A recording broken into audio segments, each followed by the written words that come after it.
నమస్తే max TV ప్రేక్షకులందరికీ క్రోధీనామ సంవత్సర ఉగాది శుభాకాంక్షలు. ఉగాది అనగానే యుగానికి ఆది అని మనందరికీ తెలుసు. అందుకే మన తెలుగు వారందరికీ ఉగాది అతిపెద్ద పండుగ. అయితే తెలుగు మాస క్యాలెండర్ లేదా పంచాంగాన్ని అనుసరించి ప్రకృతిలో వాతావరణంలో అనేక మార్పులు జరుగుతూ ఉంటాయి. కాబట్టి మనందరం కొత్త సంవత్సరంగా భావిస్తూ ఉంటాం. అయితే ఉగాది అనగానే షడ్రుచులతో కూడిన ఉగాది పచ్చడి, అలాగే ఊరంతా కలిసి గ్రామంలో దేవాలయంలో పంచాంగ శ్రవణం వింటూ ఉంటాము.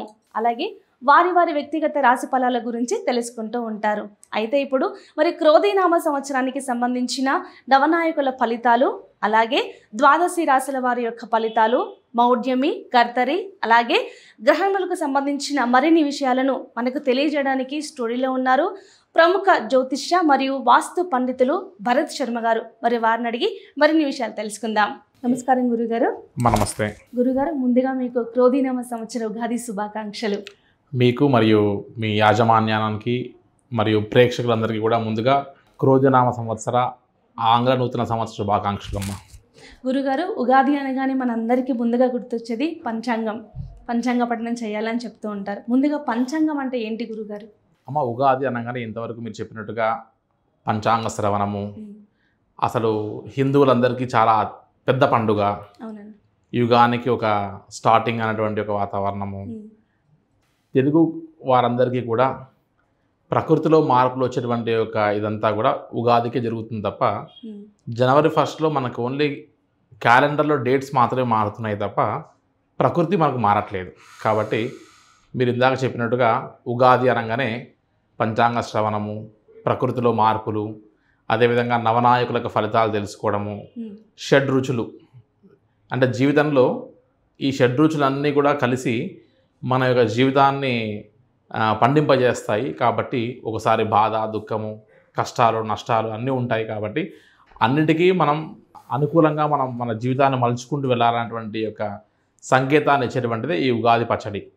ముఖ్యంగా పంచాంగ శ్రవణం అనేటువంటిది ఈ యొక్క రైతులు కానీ లేతే మిగతా వ్యవసాయం చేసేటువంటి వారు కానీ వీరందరూ ఏ పంట వేస్తే బాగుంటుంది, అసలు ఈ సంవత్సరం వర్షాలు ఎలా ఉన్నాయి అనేటువంటివన్నీ తెలుసుకోవడానికి సాయంకాలం అందరూ కూడా గ్రామంలో ఉన్న పెద్దలందరూ కూడా ఆయా గ్రామంలో ఉన్న దేవాలయంలో కూర్చొని పురోహిత బ్రాహ్మణుల్ని ఆహ్వానించుకొని పంచాంగాలన్నీ కూడా ముందు పెట్టి ఆ పంచాంగాలకన్నిటికి కూడా పూజ చేసి పంచాంగ శ్రవణాన్ని పఠించి తద్వారా వారందరూ విషయాలు తెలుసుకున్నటువంటి ఒక ఆనవాయితీ ఆ రోజుల్లో, ఈ రోజుల్లో కూడా ఈవెన్ ఈ అధునాతనమైన పరిస్థితుల్లో కూడా గ్రామాలతో పాటు మన యొక్క పట్టణాల్లో కూడా కాలనీస్లో, అపార్ట్మెంట్స్ లాంటిలో కూడా మనం చెప్తూ ఉండగా చూస్తూ ఉన్నాం. అయితే పంచాంగము అనగానే 5 అంగాలతో కూడినటువంటిదే పంచాంగము అని చెప్తున్నారు. 1 తిథి, 2 నక్షత్రం, వారం, యోగం, కరణం. సో తిథి, నక్షత్ర, వార, యోగ, కర్ణాలే పంచ అంగాలు అని చెప్తుంది. కాబట్టి ఈ తిథి, నక్షత్ర, వార, యోగ, కర్ణాల మీదనే మనం ముహూర్తాలు కానీ లేదా ఎన్నో విశేషమైనటువంటి యొక్క నిర్ణయాలన్నీ కూడా ఈ పంచాంగాలని బట్టి బేస్ చేసే మనం నిర్ణయం తీసుకోవాల్సి వస్తుంది. కాబట్టి ఈ 5 అంగాలని మనం తెలుసుకొని ఈ 5 అంగాల యొక్క స్థితిగతుల గురించి చెప్పేటువంటిదే పంచాంగము అని చెప్తున్నారు. కాబట్టి ఈ పంచాంగాలు ఏవైతే ఉన్నాయో ఈ పంచాంగాలనే మనం బేస్ చేసి ఒక మనిషి యొక్క ఆరోగ్యము, అదేవిధంగా భవిష్యత్తు, తిథి జలకారణం కాబట్టి రిలేషన్షిప్, అదేవిధంగా కర్ణం ఎవరు ఏ పని చేస్తారు, ఆ కర్ణాధిపతి ఎవరు, ఏ పని చేయడానికి ఆ కర్ణం ఉపయోగపడుతుంది అనేటువంటి విషయాలన్నీ కూడా చెప్పేటువంటివే ఈ పంచాంగాలమ్మ. గురుగారు, నవనాయకులు అంటూ ఉంటారు. అసలు ఎవరు ఈ నవనాయకులు? అలాగే ఈ సంవత్సరం నవనాయకుల ఫలితాల గురించి వివరిస్తారా? ఒక యంత్రాంగం నడవాలి అని అంటే ఆ యంత్రాంగంలో రాజు, మంత్రి, సైనికుడు, సేవకుడు ఇలా ఎలా అయితే ఈ అందరి యొక్క పాత్ర ఉంటుందో ఒక సంవత్సరంలో ఈ యొక్క సంవత్సరాన్ని ఆధిపత్యం వహించేటువంటి యొక్క రాజు ఎవరు, మంత్రి ఎవరు, సైన్యాధిపతి ఎవరు, సస్యాధిపతి ఎవరు, ధాన్యాధిపతి ఎవరు, మేఘాధిపతి ఎవరు, నీరసాధిపతి ఎవరు, ఇలా ఎవరెవరు ఏ పాత్రను వహిస్తున్నారో, ఎవరెవరు ఏ పాత్రని వహిస్తూ వారు ఏ స్థానంలో ఉన్నారో, ఏ గ్రహం ఏ ఒక బాధ్యత తీసుకుంటుంది కాబట్టి ఈ సంవత్సరం ఎటువంటి ఫలితాలు ఉంటాయో చెప్పేటువంటి ఒక ఈ ఫలితమే నవనాయకుల ఫలితము అంటారమ్మ.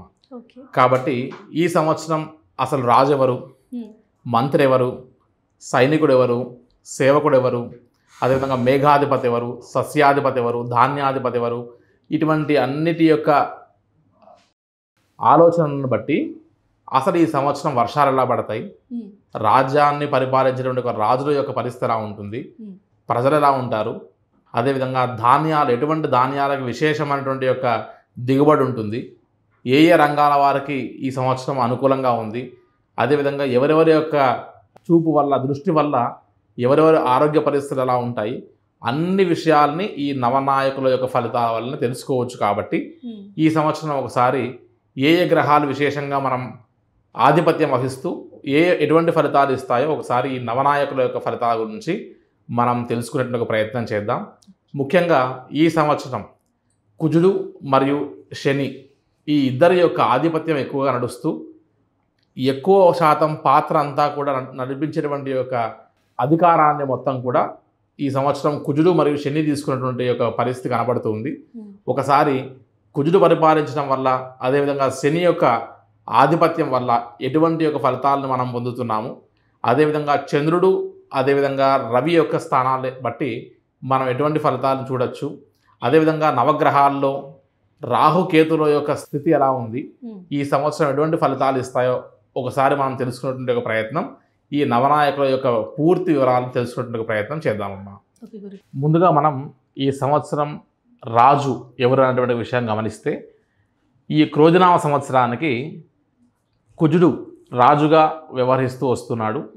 సో కుజుడు రాజుగా వ్యవహరిస్తున్నాడు కాబట్టి ఈ కుజుడు యొక్క ఆధిపత్యాన్ని వహించినటువంటి యొక్క స్థానాలు గమనిస్తే కుజ్వారిష్టే సంప్రాప్తే కుజధ్యానం చకారయేత్ కుజధ్యానం ప్రపక్ష్యామి రోగ రుణ భూపీడ ఉపశాంతయేత్ అని చెప్తున్నారు. కాబట్టి కుజుడు ఎటువంటి వాటి మీద ఆధిపత్యం వహిస్తున్నారు అని అంటే భూమికి సంబంధించిన విషయాల మీద, ఆర్థిక లావాదేవీల మీద, అదేవిధంగా ప్రవహించే రక్తానికి, యుద్ధాలకి, గొడవలు, కోర్టు సమస్యలు ఇటువంటి ఒక వాటికి సంబంధించినటువంటి కుజుడు ఈ సంవత్సరం రాజుగా నిలబడుతున్నాడు. కాబట్టి ఈ సంవత్సరం ఒక రకంగా చెప్పాలి అని అంటే ఒక రకమైనటువంటి ఒక యుద్ధ వాతావరణంలో ప్రభుత్వాలు కానీ లేదంటే పరిస్థితులు కానీ ఉండేటువంటి ఒక అవకాశం గోచరిస్తుంది.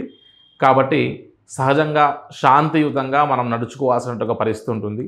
క్షణకాలపు ఆవేశాల వల్ల కోర్టు సమస్యలకి గురి కాకుండా మనం జాగ్రత్త పడవలసి వస్తుంది. కుజుడు అగ్నికారకుడు కాబట్టి అగ్నికి సంబంధించిన ఒక విషయాల్లో, అదేవిధంగా భూకంపాలకు సంబంధించిన విషయాల్లో, అదేవిధంగా ఎక్కడన్నా ప్రయాణాల్లో వెళ్తుంటే తద్వారా ఆపదల్లో మనం ఇబ్బంది కలగకుండా ఉన్నటువంటి విషయాల్లో ప్రత్యేకమైనటువంటి ఒక శ్రద్ధ వహించాల్సినటువంటి అవసరం ఈ యొక్క కుజుడు యొక్క అనుగ్రహం వల్ల జాగ్రత్త పడాల్సిన అవసరం ఉంది. ఈ సంవత్సరం చిన్నపాటి యొక్క తప్పులు చేయడం వల్ల చాలా పెద్ద పెద్ద నాయకులు కూడా కోర్టు సమస్యల్ని ఎదుర్కొనేటువంటి అవకాశం కనపడుతూ ఉంటుంది. అదేవిధంగా ఈ సంవత్సరం ఆరోగ్య విషయాలతో పాటు అక్రమమైనటువంటి యొక్క ఆయుధాలకు అధిపతి కూడా కుజుడే కాబట్టి అక్రమ ఆయుధాల లాంటి రవాణా జరగడం, శాంతి భద్రతల విషయాల్లో లోపించడం, ఇవన్నీ కూడా మనం కుజుడు యొక్క రాజ్యాధికారాన్ని బట్టి మనం గమనించవచ్చు. కాబట్టి ఈ అన్ని విషయాల్లో మనం ప్రత్యేకమైనటువంటి శ్రద్ధ వహించవలసిన అవసరం ఉంది.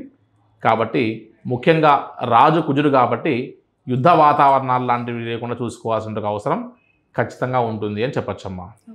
తదనంతరం రాజు కుజుడుగా ఉన్న తర్వాత రాజుకు ఒక మంత్రి తోడు కావాలి. కాబట్టి మంత్రి సలహాలు సూచనలు ఇచ్చేటువంటి వారు కాబట్టి ఈ సంవత్సరం శనేశ్వరుడు క్రోధినామ సంవత్సరానికి మంత్రిగా నిలబడుతున్నారు. కాబట్టి శనేశ్వరుడు మంత్రిగా ఉండడం కారణం వల్ల ఈ సంవత్సరం ప్రతి సంవత్సరానికంటే కూడా వర్షాలు కాస్త తగ్గుముఖంగానే ఉంటాయని చెప్పచ్చు. అధికమైనటువంటి యొక్క వర్షాలు పడడం మనం ఊహించడం ఈ సంవత్సరం కొద్ది కష్టంగానే ఉంటుంది. శనేశ్వరుడు ఇనుముకు సంబంధించినటువంటి వాడు కాబట్టి ఐరన్ సంబంధించినటువంటి విషయాలు, కన్స్ట్రక్షన్ సంబంధించిన విషయాల్లో, అదేవిధంగా ఆయిల్ సంబంధించిన విషయాల్లో విపరీతమైనటువంటి యొక్క రేట్లు పెరిగేటువంటి అవకాశం కనబడుతూ ఉంటుంది. కాబట్టి ఈ సంవత్సరం ఈ యొక్క ఇనుము సంబంధించినటువంటి వ్యాపారాలకి అన్నిటికీ కూడా విశేషమైనటువంటి ఒక లాభదాయకంగా చెప్పచ్చు. అదేవిధంగా కొనేటువంటి వారికి విపరీతమైనటువంటి యొక్క భారాన్ని పెరిగేటువంటి అవకాశం ఉందని చెప్తారు. ముఖ్యంగా అపమృత్యువుకి పరమృత్యువుకి కారణం శనేశ్వరుడు కాబట్టి వాహన విషయాల్లో ఎక్కడన్నా ప్రయాణాలు చేస్తున్నా లేదా ఆరోగ్య విషయాల్లో ప్రత్యేకమైనటువంటి ఒక శ్రద్ధ వహించాల్సినటువంటి ఒక అవసరం ఖచ్చితంగా ఉంటుంది. అదేవిధంగా శనేశ్వరుడి యొక్క మంత్రిత్వాన్ని వ్యవహరించేటువంటి ఒక వాతావరణం కాబట్టి అధికారులు ముఖ్యంగా ఎవరైతే ఐఏఎస్ ఐపీఎస్ క్యాడర్లో ఉంటారో, కీలకమైనటువంటి యొక్క స్థానాల్లో కూర్చొని ఎవరైతే అడ్మినిస్ట్రేషన్ని సమర్థవంతంగా వ్యవహరిస్తారో అటువంటి వారికి ఈ సంవత్సరం ఒక రకమైనటువంటి ఒక పరీక్షగా భావించవచ్చు. కాబట్టి సరైనటువంటి ఒక నిర్ణయాలు తీసుకోకుండా ఉండడం వల్ల పరిపాలన గాడి తప్పి ఇటువంటి యొక్క పరిపాలన గాడి తప్పడం వల్ల కోర్టు వ్యవహారాలకు కూడా గురయ్యే అవకాశం ఉంటుంది. కాబట్టి మంత్రి స్థానంలో ఉన్నటువంటి వారు, సలహా సూచనలు ఇచ్చేటువంటి ఒక స్థానంలో ఉన్నటువంటి వారికి ఈ సంవత్సరం విశేషంగా శ్రద్ధ వహించి తద్వారా పరిపాలన విషయాల్లో సలహా సూచనలు ఇవ్వడం వల్ల ఇబ్బందులు కలగకుండా ఉంటాయని చెప్పొచ్చమ్మా. తరువాత ఈ సంవత్సరానికి సంబంధించి సైన్యాధిపతి, ఒక రాజుకి మంత్రి కింద సైన్యం కూడా అంతే ముఖ్యం కాబట్టి ఈ సంవత్సరం సైన్యాధిపతి శని ఆక్రమిస్తున్నారు.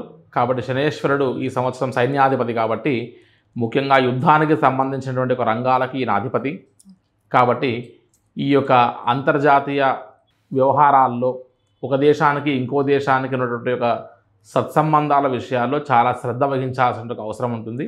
కాబట్టి శాంతి భద్రతల విషయంలో ఈ సంవత్సరం కాస్త లోపించేటువంటి ఒక అవకాశం కనపడుతూ వస్తుంది. అదేవిధంగా చట్టపరమైనటువంటి యొక్క సవరణలు ఈ సంవత్సరం చాలా జరిగి చట్టాన్ని వ్యతిరేకించి చట్టాన్ని ఉల్లంఘించినటువంటి ఒక వారి పట్ల ఈ సంవత్సరం కఠినమైనటువంటి ఒక చర్యలు తీసుకునేటువంటి ఒక అవకాశాన్ని ఈ యొక్క సైన్యాధిపతి తీసుకునేటువంటి అవకాశం బలంగా కనబడుతూ ఉంది. అదేవిధంగా చట్టాలని సవరించడమే కాకుండా కొత్త చట్టాలు కూడా ఈ సంవత్సరం ఎన్నో వచ్చేటువంటి ఒక అవకాశం కనబడుతుంది.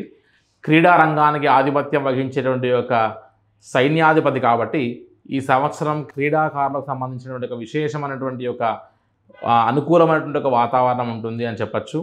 సైన్యాధిపతి శని కావడం వల్ల కాస్త శాంతి భద్రత విషయంలో కానీ లేదంటే సెక్యూరిటీ విషయాల్లో కాస్త శ్రద్ధ వహించాల్సిన ఒక పరిస్థితిని మనం గమనించవలసి వస్తుంది. అదేవిధంగా అమెరికా లాంటి దేశాలు ఏవైతే ఉన్నాయో ఇరుగు పొరుగు దేశాల లాంటి యొక్క వాటన్నిటితో సత్సంబంధాల విషయంలో మెరుగుపడటమే కాకుండా భారతదేశానికి సంబంధించి విశేషంగా కీర్తి ప్రఖ్యాతలు గౌరవ మర్యాదలను కూడా పెరిగి ఒక బలాన్ని పెంచుకునేటువంటి అవకాశం సైన్యాధిపతి శని కావడం వల్ల ఈసారి విశేషంగా ఉంటుంది అని చెప్పొచ్చమ్మా. తదనంతరం సైన్యాధిపతి తర్వాత సస్యాధిపతి ఎవరు అని చూస్తే ఈ సంవత్సరం కుజుడు సస్యాధిపత్యాన్ని వహిస్తున్నాడు. కాబట్టి పాడి పంటలు అదేవిధంగా పశువులకు సంబంధించినటువంటి ఒక విషయంలో ముఖ్యంగా గమనిస్తే ఈ సంవత్సరం అధికమైనటువంటి యొక్క ధరలు పెరిగేటువంటి అవకాశం ఉంటుంది. అదేవిధంగా సస్యాధిపతి కుజుడు కావడం చేత ఈ సంవత్సరం మంత్రుల మధ్యలో విభేదాలు, తద్వారా ఒకరినొకరు విమర్శించుకోవడం, పాలనా విషయాల్లో ఒకరి లోపాలను ఒకరు బయటపెట్టుకునేటువంటి అవకాశాలు రావడం, పరస్పర నిందలు ఇవన్నీ కూడా గమనించేటువంటి ఒక అవకాశం ఉంటుంది. సో ముఖ్యంగా వర్షాలు కూడా ఈ సంవత్సరం కాస్త తగ్గుముఖం పట్టేటువంటి అవకాశం ఉంటుంది. కాబట్టి సస్యాధిపత్యాన్ని వహించేటువంటి ఒక కుజుడు అదేవిధంగా ఉష్ణోగ్రతకు సంబంధించిన వాడు కాబట్టి ప్రతి సంవత్సరం కంటే గమనిస్తే ఈ సంవత్సరం అధికమైనటువంటి ఒక ఎండలతో పాటు విపరీతమైనటువంటి ఒక వేడి ఈ సంవత్సరం ఉత్పన్నమయ్యేటువంటి అవకాశం ఉంటుంది. కాబట్టి తద్వారా ఆరోగ్య విషయాలలో అదేవిధంగా వడదెబ్బలు లాంటివి కొట్టకుండా జాగ్రత్త పడేటువంటి విషయాల్లో కూడా ఈ సంవత్సరం ఈ క్రోధినామ సంవత్సరంలో జాగ్రత్త పడవలసిన ఒక అవసరం ఖచ్చితంగా ఉంటుంది అని చెప్పొచ్చమ్మా. తదనంతరం ధాన్యాధిపతి అని చూస్తారు. ఈ యొక్క ధాన్యాధిపత్యాన్ని వహించినటువంటి ఒక వారు చంద్రుడు. సో ఈయన మానహకారకుడు, మానసిక ప్రశాంతనిచ్చేవాడు, తల్లికి సంబంధించినటువంటి ఒక మాతృ రిలేషన్షిప్ కారణం అంతా కూడా ఇచ్చేటువంటి వారు చంద్రుడు. కాబట్టి ధాన్యాధిపత్యాన్ని వహించేటువంటి యొక్క చంద్రుడు ఎవరైతే ఉన్నారో ఈ చంద్రుడి యొక్క అనుగ్రహం వల్ల ఈ సంవత్సరం వర్షాలు తక్కువగా ఉన్నప్పటికీ కూడా తెలుపు రంగు ధాన్యానికి సంబంధించినటువంటి పంటలకి విశేషమైనటువంటి ధరలు పలిగే అవకాశం ఉంటుంది. మనం బాగా గమనిస్తే పత్తి, కాటన్ లాంటి పంటలకు ఈ సంవత్సరం విశేషమైనటువంటి ధర ఉంటుంది. కాబట్టి వ్యవసాయం చేసేటువంటి ఒక రైతులకు ముఖ్యంగా పత్తికి సంబంధించినటువంటి ఒక పంటల వైపు మనం మొగ్గు చూపడం వల్ల ఈసారి వర్షాలు తక్కువ ఉన్నప్పటికీ కూడా చంద్రుడు ధాన్యాధిపతి అయి ఉన్నటువంటి కారణం వల్ల విశేషమైనటువంటి యొక్క లాభాలు దిగుబడులు వచ్చేటువంటి అవకాశం మనం బాగా గమనించవచ్చు. అదేవిధంగా చంద్రుడి యొక్క అనుగ్రహం ఈ సంవత్సరం కాస్త తక్కువగా ఉన్నటువంటి కారణంగా 18 నుంచి 25 సంవత్సరాల మధ్యలో ఉన్నటువంటి ఒక యువకులు ఎవరైతే ఉంటారో యువతీ యువకులకి మానసిక రుగ్మతలు వచ్చేటువంటి అవకాశం ఉంటుంది. ఒక రకంగా చెప్పాలంటే మెంటల్ రిటార్ట్మెంట్ అంటారు. విపరీతమైనటువంటి ఫ్రస్ట్రేషన్కి గురి కావడము, ఆలోచన శక్తి బాగా తగ్గిపోవడము, అటువంటి యొక్క ఫ్రస్ట్రేషన్కి గురయ్యేటువంటి అవకాశం బాగా కనబడుతూ ఉంటుంది. కాబట్టి ఆరోగ్య విషయాల్లో, మానసిక ఆరోగ్య విషయాల్లో కాస్త జాగ్రత్త పడాల్సిన అవసరం ఈ సంవత్సరం ఎంతైనా ఉంటుందని చెప్పచ్చు. అదేవిధంగా మాతృ సంబంధించినటువంటి యొక్క విషయాల్లో కూడా, వారి ఆరోగ్యం విషయంలో కూడా కాస్త శ్రద్ధ వహించాల్సినటువంటి అవసరం, తల్లి ద్వారా సంక్రమించేటువంటి యొక్క బంధుత్వానికి సంబంధించిన విషయాల్లో కూడా శ్రద్ధ వహించాల్సినటువంటి అవసరం ఈసారి ధాన్యాధిపతి చంద్రుడు అయినందువలన మనం తగిన జాగ్రత్తలు తీసుకోవాల్సిన అవసరం ఉంటుందమ్మా.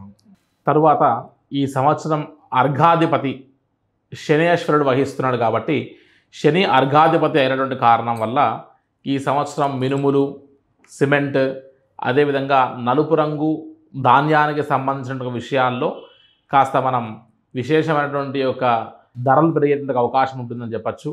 బెల్లము, అదేవిధంగా ఆయిల్ సంబంధించినటువంటి యొక్క విషయాల్లో కూడా విపరీతమైనటువంటి ధరలు పెరిగేటువంటి అవకాశం ఉంటుంది. చెరుకు సంబంధించిన పంటలకి ఈ సంవత్సరం విశేషమైనటువంటి ఒక యోగం ఉండేటువంటి అవకాశం ఉంటుంది. శనేశ్వరుడు మృత్యుకారకుడు కాబట్టి ముందుగా మృత్యు సంబంధించినటువంటి ఒక విషయాలకి ప్రాణగండాలు ఎక్కువ అయ్యేటువంటి అవకాశం ఉంటాయి. కాబట్టి ముఖ్యంగా దూర ప్రాంతాలకు ప్రయాణం చేసేటువంటి వారు తగిన జాగ్రత్తలు తీసుకుంటూ జాగ్రత్తగా మనం బయటికి వెళ్ళి వ్యవహారం చేసే అవసరం లభిస్తుంది. అదేవిధంగా అపమృత్యు దోషాలకు సంబంధించిన ఒక విషయాల్లో చాలా శ్రద్ధ వహించాల్సిన ఒక పరిస్థితి కనబడుతూ ఉంది. అదేవిధంగా ప్రాణ నష్టం కలగకుండా తగిన జాగ్రత్తలు తీసుకొని తద్వారా శనేశ్వరుడు అనుగ్రహం పొందవలసిన అవసరం ఉంది. ముఖ్యంగా ఈ సంవత్సరం సిమెంట్ ధరలు విపరీతంగా పెరిగిపోయేటువంటి అవకాశము, అదేవిధంగా ఇనుముకు సంబంధించినటువంటి వ్యాపారం చేసేటువంటి వారికి కూడా ఎంతో లాభదాయకంగా ఈ సంవత్సరం అనుకూలంగా ఉంటుంది అని చెప్పొచ్చమ్మా. తరువాత ఈ సంవత్సరం మేఘాధిపతి శని కాబట్టి శనేశ్వరుడికి సంబంధించినటువంటి ఒక విషయాల్లో ముఖ్యంగా చర్మము, నరాలు, ఉదర సమస్యలకు ఆధిపత్యం వహించేటువంటి వారని చెప్పచ్చు. కాబట్టి నరాలకు సంబంధించినటువంటి యొక్క కొత్త వ్యాధులు, అదేవిధంగా నరాలకు సంబంధించినటువంటి బలహీనతలు వచ్చేటువంటి ఒక అవకాశం గట్టిగా ఉంటుంది. అదేవిధంగా శనేశ్వరుడు మేఘాధిపతి కాబట్టి ఈ సంవత్సరం మనం చెప్పుకుంటున్నట్టుగానే తక్కువ శాతంలోనే వర్షం కురిచేటువంటి అవకాశం ఉంటుంది. కాబట్టి నలుపు రంగు సంబంధించిన ధాన్యాల్లో విశేషమైనటువంటి యొక్క ధరలు పెరిగేటువంటి అవకాశం ఉంది. ముఖ్యంగా మినుము, చెరుకు, అదేవిధంగా ఇందాక చెప్పుకున్నట్టుగానే సిమెంట్ మరియు ఇనుముకు సంబంధించినటువంటి పరిశ్రమలకి విపరీతమైనటువంటి లాభాలు కలిగేటువంటి అవకాశం ఉంటుంది. కాబట్టి ఈ సంవత్సరం ఎరుపు రంగు ధాన్యాల జోలికి పోకుండా పత్తి, అదేవిధంగా నలుపు రంగు ధాన్యాల విషయాల్లో శ్రద్ధ వహిస్తే రైతాంగానికి విశేషమైనటువంటి దిగుబడి వచ్చేటువంటి అవకాశం ఉంటుందని గ్రహించవచ్చు. కాబట్టి విశేషమైనటువంటి యొక్క వర్షాలు ఈ సంవత్సరం ఉండవు. కాబట్టి సాధ్యమైనంత వరకు వర్షం పైన ఆధారపడి వెళ్ళేటువంటి యొక్క పంటల జోలికి వెళ్లకుండా ఉంటే రైతులు ముఖ్యంగా నష్టపోకుండా ఉంటారని చెప్పిన విషయాన్ని ప్రత్యేకంగా ఈ సంవత్సరం మనం జాగ్రత్త పడవలసిన అవసరం ఉంటుంది అని చెప్పచ్చు. తదనంతరం రసాధిపతి ఈ సంవత్సరం గురువు కావడం వల్ల ఈ సంవత్సరం విశేషమైనటువంటి యొక్క ఆధ్యాత్మిక చింతన ఉంటుంది అని చెప్పచ్చు.